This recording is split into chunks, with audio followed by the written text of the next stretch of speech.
Ya, Anda kembali di iNews Malam, pemirsa. Kita akan lanjutkan perbincangan dengan Bapak Nasruddin selaku fungsional utama Kementerian Hukum dan HAM terkait transparansi pembahasan Undang-Undang Cipta Kerja. Ya, Pak Nasruddin, kita lanjutkan kembali. Ya. Apa langkah konkret untuk meningkatkan investasi itu sendiri, Pak?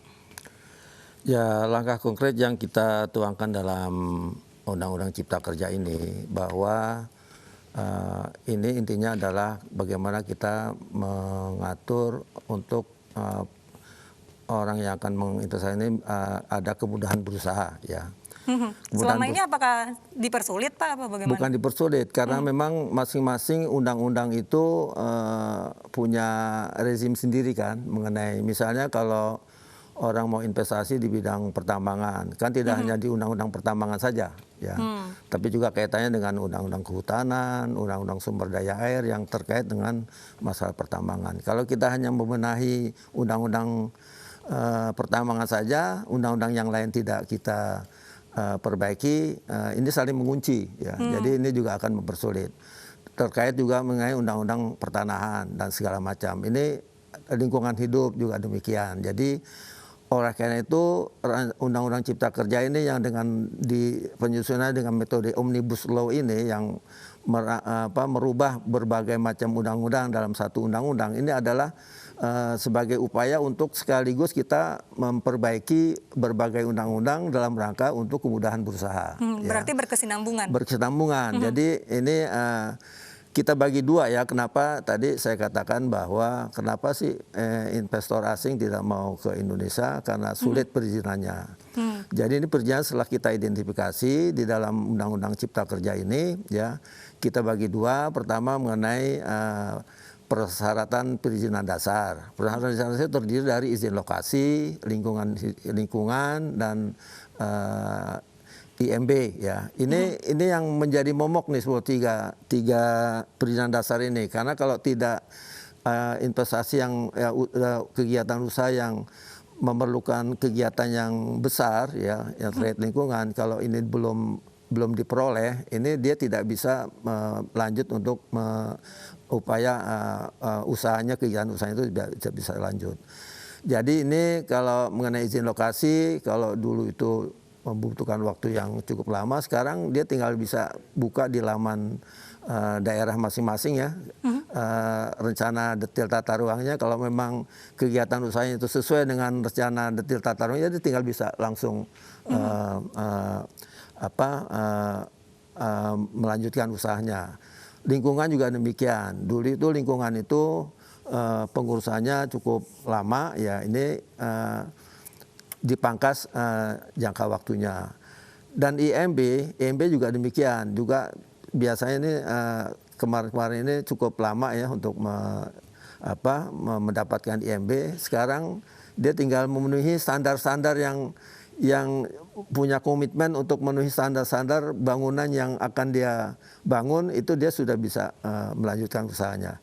Ini adalah kemudahan-kemudahan untuk mendapatkan perizinan dasar berusaha. Nah, selanjutnya kita ada masuk ke sektor, ini nanti ada perizinan sektor.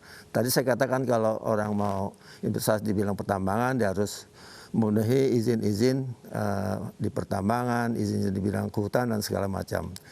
Nah, kalau kemarin itu kita menggunakan license approach, ya, semua segala sesuatu dengan izin. Orang mau mendirikan warung Tegal aja gitu, dia harus ngurus izin segala macam.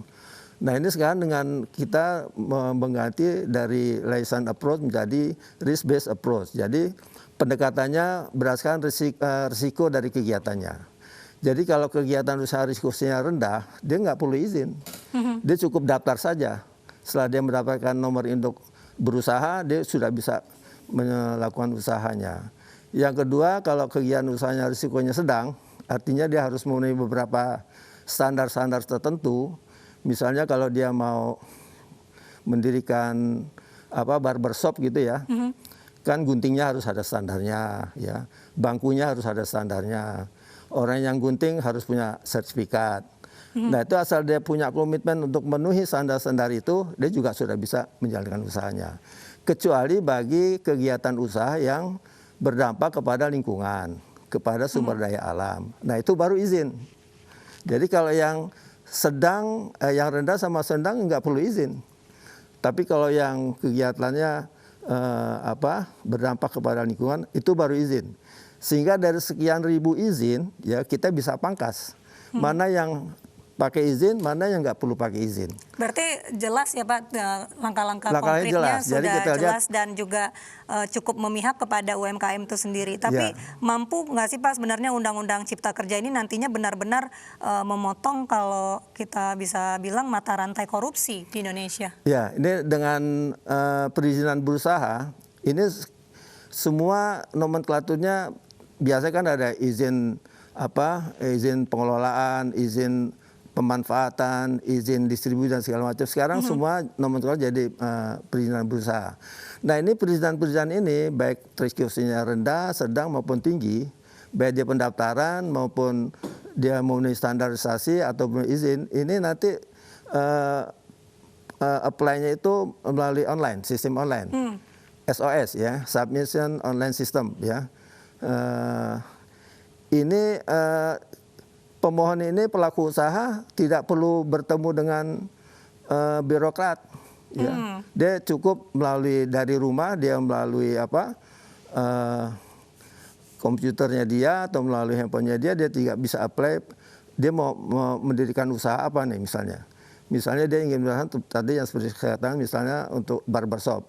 Apa-apa saja yang harus dipenuhi. Standar-standar itu sudah ada di situ. Berarti dengan tidak bertemu langsung dengan birokrasi otomatis ini akan salah satu langkah mengurangi korupsi. Korupsi itu kan ada dua, ada pencegahan sama penindakan. Yang pencegahan ini kan kita utamakan daripada penindakan. Ini adalah salah satu upaya untuk mencegah timbulnya korupsi. Jadi dengan tidak adanya pertemuan antara pemohon langsung dengan ya, Pak, ya pertemuan langsung ini akan memotong mata rantai timbulnya korupsi. Baik, terima kasih Pak Nasruddin selaku fungsional utama Kementerian Hukum dan HAM atas penjelasannya mengenai transparansi pembatasan Undang-Undang Cipta Kerja sehingga dapat meminimalisir isu dan hoaks yang beredar bahwa undang-undang ini cacat prosedur begitu ya Pak ya. Dan baik, kami iNews Malam akan kembali usai jeda berikut.